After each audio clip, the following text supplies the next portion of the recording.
some strange things for a piece of change that leapfrog you to get to their position, but they had no idea how to do their job, or someone just didn't like you, and that's what it was going to be like. And here you are doing your best because you have morals, values, your integrity, and you're like, I'm going to work hard and my work is going to pay off.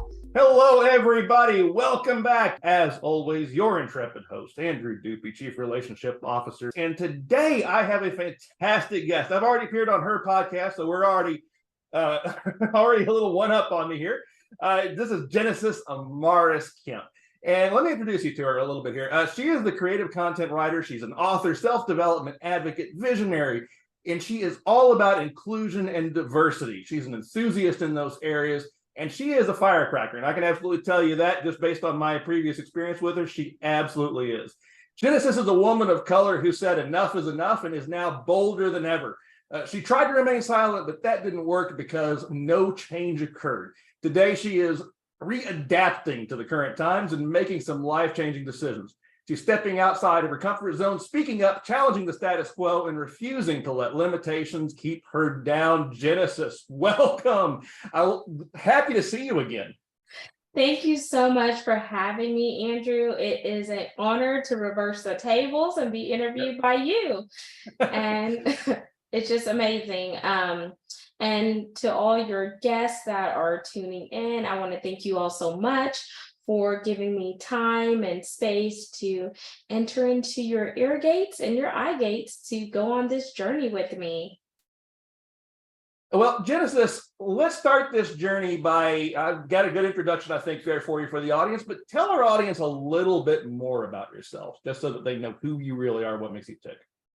Sure. So outside of the stuff that Andrew said, I am a mom. I have one little bambino on earth and one in heaven. I lost the baby recently, but times will happen again. I am first generation American. My mother is West Indian. She's from St. Vincent and the Grenadines. And my father was from Curacao, the ABC Islands, off the tip of Venezuela. So definitely when I think about diversity, equity, inclusion, and belonging, I really think about me and my upbringing, as well as those who are linking arms and doing life with me, as well as maybe even some of the people I may not have met in my journey yet so far. So that's why I'm so passionate about it, because my family is very multicultural and diverse. So whenever I see and hear things, I think about my nieces and nephews who are biracial, or my family members who married into the family, or whatever the case may be. Outside of that, I love to do adventurous activities, y'all. I love to zip line in various places with my husband.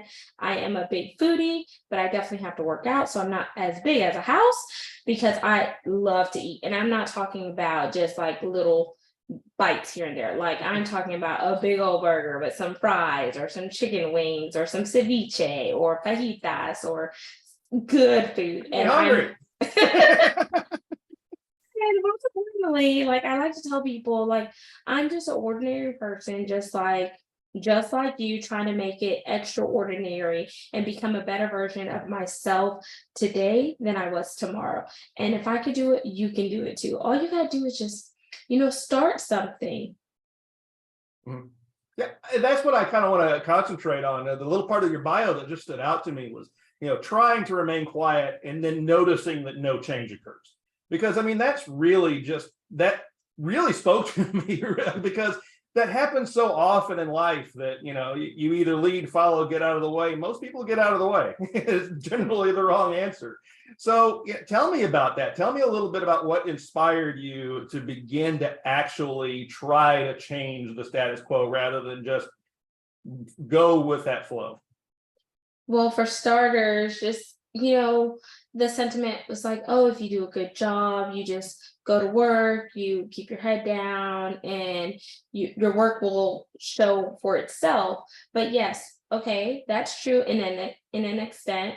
But how often do you go to work, you put your all in it, but then you see those people who are quote unquote slackers get all the accolades, they get all of the things that you're like, what what did he or she do?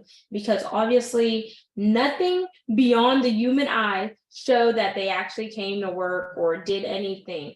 But because they may have had some nepotism, some type of favoritism, they've had some type of ism going on in their wheelhouse that kind of bumped them up ahead of you. And you're like, it's not really fair. But you're like, okay, you know what? If you're a believer, God sees it, God knows it all. Just keep on working, your time will come. You're working, and that time does not come. And you're like, what is going on here? So then you go from being humble in a sense to saying, okay, you know what? I want to be given a fair chance and I want to be given the opportunity that I deserve. So what do I need to do? Do I need to start networking? Do I need to join some ERGs, some employee resource groups? Do I need to start taking on some extra projects on top of my workload that's already heavy, just so I could get recognized by someone outside of my primary job function? Because obviously my management does not value me how I value myself. And I'm either going to stay here and check out and secure the bag and just get my paycheck and just do something else on the side. But then your body language and everything will show outwards that you're not really all there. Or I could, build that partnership outside of my work group with people who truly value me. And then I could jump over to another team or whatever the case may be. But then whenever someone wants to pull you to that team, your supervisor knows that you work hard, but they're not giving you the accolade or the credit you deserve. But they're also not ready to let you go to another team because you just made their job so easy. Has that been you?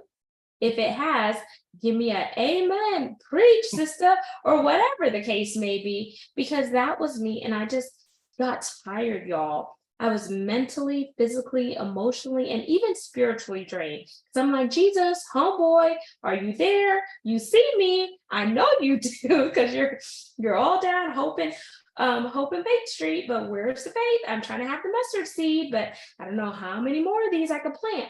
So then it was a day when I pulled out my phone and I had Andrew, I just wrote down chocolate drop in corporate America in the notes app. Yep. I had no idea it was going to turn into a full-blown book, which it is now, Chocolate Drop in Corporate America, From the Pit to the Palace. I started networking. I started going to events that my company hosted that was outside of work, but I allowed it to work for me, meaning it was an organization that my company was partnered with that they wanted volunteers. So I volunteered outside of, what my team was doing because I wanted to, network and see what other departments are volunteering at this activity. And that's when I started networking. And it wasn't until then that I met a lady from the chemical plant, which I ended up slotting into her role when she retired. And after that role, because I want to be brief, after that role, they decided that I could go back to corporate because I was commuting at least 2 hours one way to work and 2 hours one way home.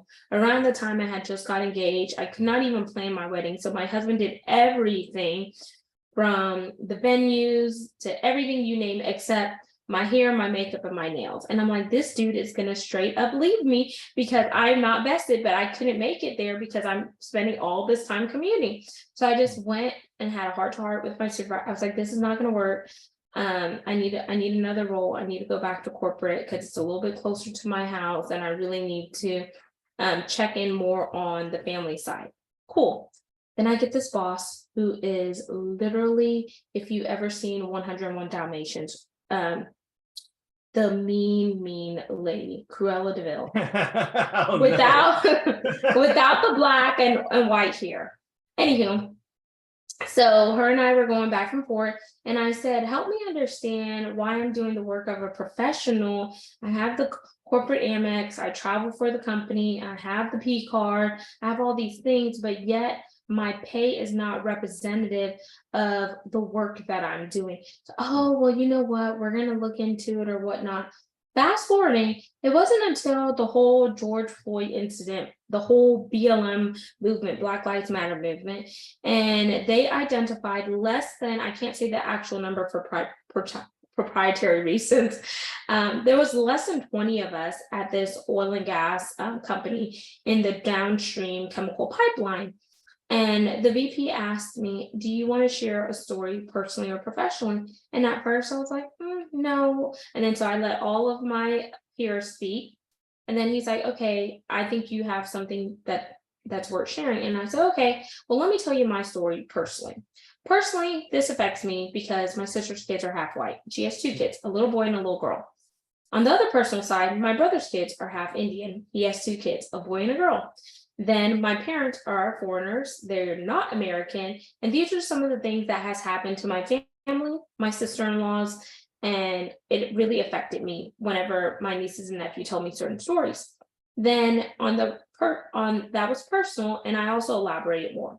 Then I said on the professional side, here I am. I've been working at this company since 2013. I took a pay cut because I went from a manager role at a smaller corrosion company to now working for this big Fortune 500 company. You all brought me in as an administrative assistant, even though I was on the other side writing all of your top side level 1 inspection reports. I knew all about your offshore assets in EG, which is Equatorial Guinea, because I wrote all the reports.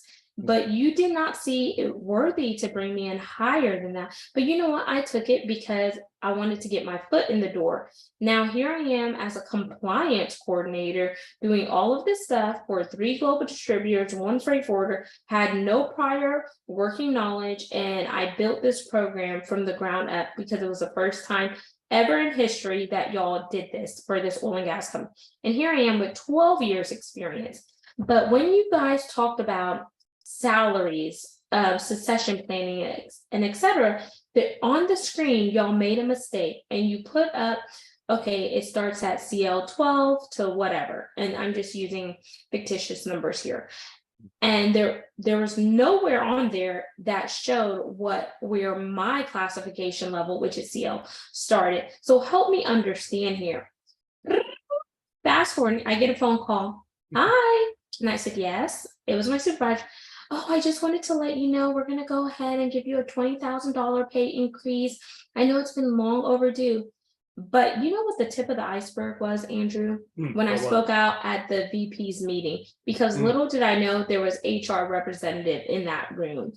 And they said, oh my gosh, I had no idea all of this was going on. I said, oh yeah, my supervisor XYZ said that she had a conversation with y'all and y'all were working on. She's like, so apparently it was a crock of because if it was really true, the HR representative would have known what was going on. But I think my supervisor was just saying that to get me offer her back. So then that happens. Then the market in November, well, no, it was before November, in 2020, the market hit the negative 37%. Do you remember that, Andrew? Oh, yes. And it rocked everyone. So my company decided to do involuntary and voluntary layoffs. And I said, you know what, this sounds really good. At the time, my company was the only company that gave a pension along with a 401k. So I was like, you know what? If she wants to be ugly and push me out of the door, at least I'll get my severance package, my pension, my vacation things, and all these things. So I just kept on working. I get another phone. I just want to let you know you're on the voluntary layoff bucket. I said, okay. And she's like, are you okay? I said, yeah, I'm perfectly fine. Because around that time, the biggest thing that rocked me, that showed me they did not care, was when she told me, I don't understand why you can't come back to the office, because my team started to go back to the office. And we were in the height of COVID. But during that time, my father got sick. And my dad ended up passing in November of 2020 due to medical negligence. So had I went to the office when she wanted me to, I would have missed out all of that time spending with my dad, caring for him, going to the hospital, and etc. But one good thing I could say is, despite all of the things that happened, the book was birthed, Chocolate Drop in Corporate America, From the Pit to the Palace, because I wanted to allow the frustrations to fuel me to show people, despite what I went through in corporate America with this company, without sharing all of my story, there's other people who may not look like me that has been slighted on the job in some type of way, whether it was sexism, whether it was ageism, whether it was nepotism, whether someone did some strange things for a piece of change that leapfrog you to get to their position, but they had no idea how to do their job, or someone just didn't like you, and that's what it was going to be like. And here you are doing your best because you have morals, values, your integrity, and you're like, I'm going to work hard and my work is going to pay off. But you were slighted. And it wasn't until you were getting ready to walk out the door or something shady happened where they were going to push you out of the door that they either threw money at you, saying, oh, we'll counter offer because we really don't want to lose you. Or, hey, if you don't train somebody, you may not get a severance package. Does that sound familiar to anyone? Or maybe they went even deeper. Some people have been shadow banned in certain industries because people from higher statuses will put a word out because of the way you left. So it's always important. How do you leave an employer? Because you never want to dam the bridge you crossed or burn those bridges, because you never know what that person could do based on ego. Right. Well, I can already hear our audience say, though, well, Genesis, is great that you just wrote a book and all of a sudden all of this happened. It's like, how do I do this? Is what the question they're going to ask. It's like, how did you make that decision to actually go from, I have had these experiences, I know I need to tell the story because I want to affect change, but I don't know the avenue and I don't know the route that I need to take to actually make it happen? Where did you actually fix that problem? Perfect. So I started connecting with people that I know had already written a book. And one lady, her name was Tara, and I had met her at a church group. And I was like, oh, her job seems pretty cool. She's an author. She owns her own time. She doesn't check in with anybody. So she connected me with the publishing house that she used. And it just happened chance. This publishing house was running a competition. I said, you know what, I'm going to enter this competition. And I entered that competition. So they ended up publishing my book. And we set up this royalty split, which now, me knowing what I know now, I renegotiated my royalty split after the fact, because I'm like, I'm doing all the work to promote and market it. You just packaged the book and bundled it up. But everything I did was write the book, all of that stuff. And I want to talk about a caveat here really quick, Andrew. So for those of you listening, I did not have a laptop at the time, except my company issued laptop, but I did not want that to limit me or stop me from writing this book. But what I did have was a cell phone. So I wrote my entire book on my cell phone. And it wasn't until it came time to publish that my husband got me my first MacBook Air. And I took all the stuff and transferred it over to that MacBook Air in order for me to get it to the publishing company by a certain deadline. So don't tell me something is not possible, because I could tell you it is possible. And if you look at the words impossible, it says I'm possible. So you are possible. Whether you're writing it on your cell phone, whether you're dictating it, maybe you're not a good writer, but you could speak it, or you get a ghostwriter. Well, another thing you could do is get out the old-fashioned pen and paper, pen and pencil, and start writing it down. And every time an idea comes up, write it down, because you never know how those ideas can morph into something big. So I just wanted to share that because that's part of my writing story. And some of the things that helped me while writing, because I know life happens. So I did my 1-1-1 method. So 1Q, 1 page a day, 1 sentence a day, 1 paragraph a day, depending on how my work day was going, because I had to be committed and consistent to myself to keep writing my book, because I did not want life to happen where I ended up putting this book in the back seat, because it was bigger than Genesis Amaris Kemp, because I know this book was going to help alleviate people who were going through some of the things that I was going through, and it was going to create some parallels for others to rise up and be bold, be brave, and courageous to share their story. So 1Q, 1Q, 1-1-1. Those are 3 things that you can do to help your book. And remember, I said you could speak it, you could write it, you could either text it to yourself. I love that, because you're doing my job for me because a lot of people just think that writing is sitting down at, back in the day it was a typewriter, nowadays it's your computer with your word processor, and that's the only way to be done. And if you don't do it if you do it any other way, you're somehow doing it wrong. It's like the stigma against the idea of ghostwriters, which I prefer to call, honestly, in my line of work, professional assistants or professional writers that just you're basically contracting with them.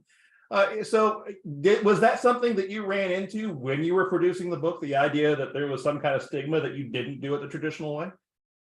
I think so, because some of the authors I connected with, they're like, "Oh, I wrote it this way," and I was like, "Oh, that's great. I'm glad that worked for you, but that doesn't work for me with my busy schedule in oil and gas. I'm gonna do it how I want to do it because I also wanted my personality to show up when writing. I didn't want to be confined and forced to do it a certain way because I knew all of my creativity juices were not going to flow that way." Right. Because it's the message that's the most important, really. I Mhm. mean, isn't that the case? It is, and I would definitely say my book is not like how other books are, because I wanted people when they read the book, if they knew me, to hear me speak and be like, "Oh my gosh, I hear Genesis. I feel like she's talking as I'm reading it." I needed it to have fluff and flair and that firecracker, vibrant energy that I bring, and be like, holy smokes, Genesis is all up in my house. She's all up in my car today."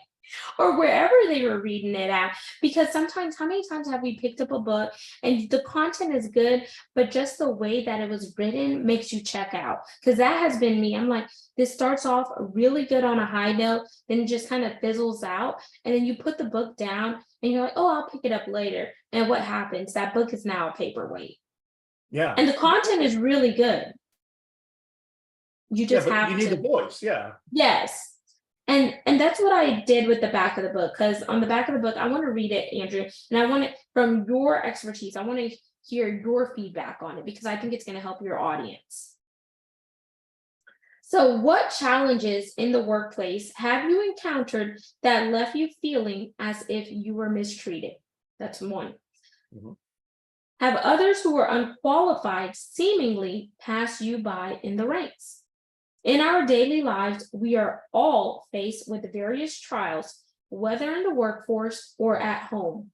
However, when treated unfairly, it takes courage to stand and fight for what's right.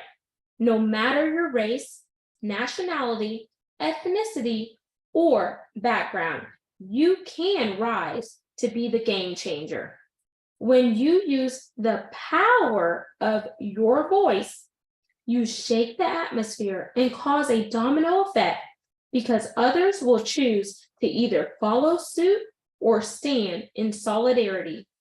On the pages of Chocolate Drop in corporate America, Genesis has chosen to speak up for not only minorities, but also anyone who has been slighted on the job in any way.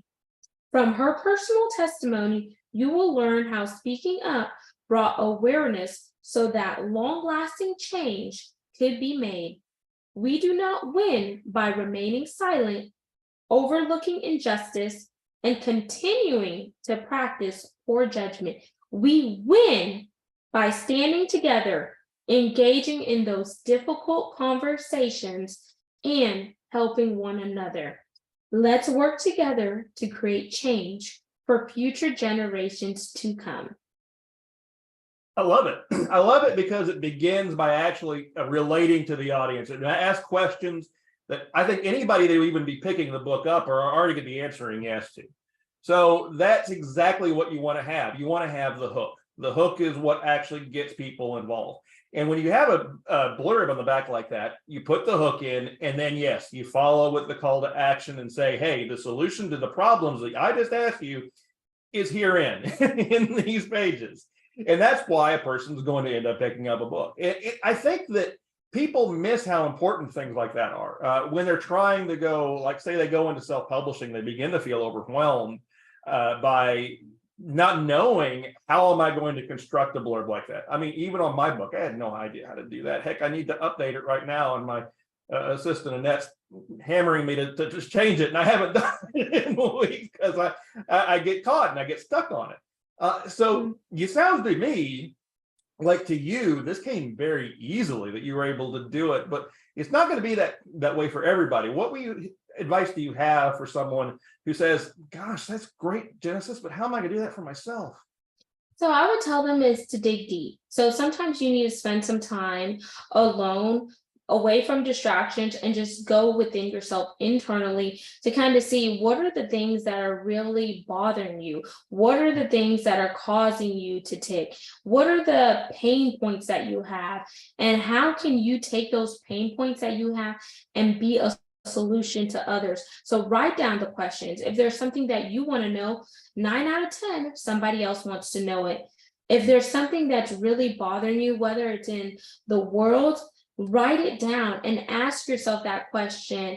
Okay, I see gun violence is at an all-time high.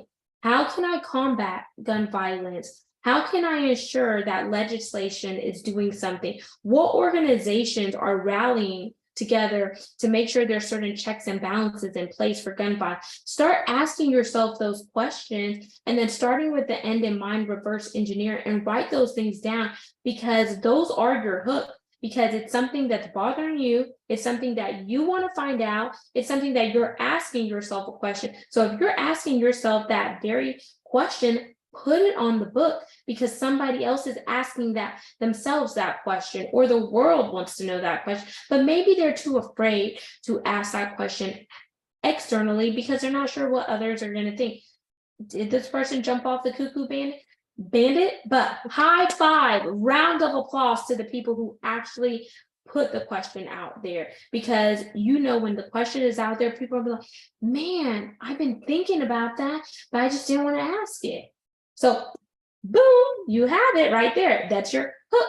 Give them, hook them. Like the other thing I would say is never stop doubting. If you have doubt in your head, that means that you have to run with that doubt and ask that question or put it out there.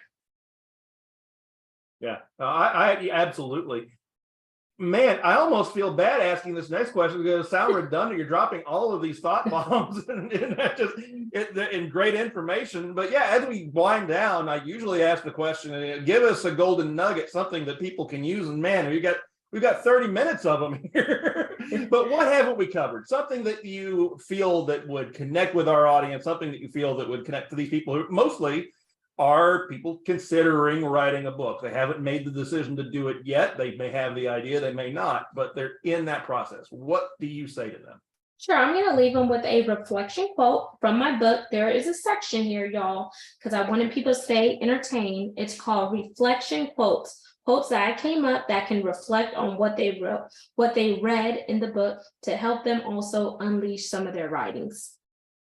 So this one is, if you have a dream and vision to achieve something, then you have the power to do it. Keep the determination and continue to run your race. You may fall or even fail, but that does not mean you can't achieve greatness. Get back up and press forward. And the reason why I read that today for y'all is because each one of us has been given a dream, but you need to take that dream and turn it into reality. Because what is the point of dreaming if those dreams never come to life? And you also have to look at your failures and build upon the failures, because the failures taught you a lesson. Now, out of the lesson or lessons that you have learned, how can you go out and empower and accelerate others so they will not make the same mistakes that you have made? And how can you take your expertise, you being a SME, subject matter expert, and pen that into a book to leverage yourself, as an authority in the field and help others who are aspiring to do the same. And that's why I think that reflection quote is so important. And for those of you, go back and re-listen to that reflection quote, because you may find a different gem than I shared just by listening to it and writing it down and then seeing how it ministers and speaks to you. All right.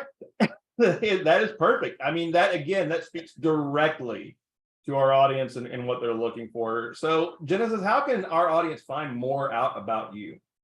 Sure. So you could go to my website, genesisamarisKemp.net. It's my Biz in the Box website by the Hello LLC, and it'll have my book on there. You'll see the book trailer, the podcast, my radio show that I do once a month per Blog Talk Radio, and some of the other things I have going on. And if you're like me and a social butterfly, if you're on social media, I'm at Genesis Amaris Kemp. And just find me there and go check out my podcast, and you'll hear Andrew Duping. Yep. Yeah, absolutely. Go check it out. You can go see what I look like on the other side of these things. Genesis, thank you so much. It was a pleasure having you on. We wish you the absolute best. Thank you so much.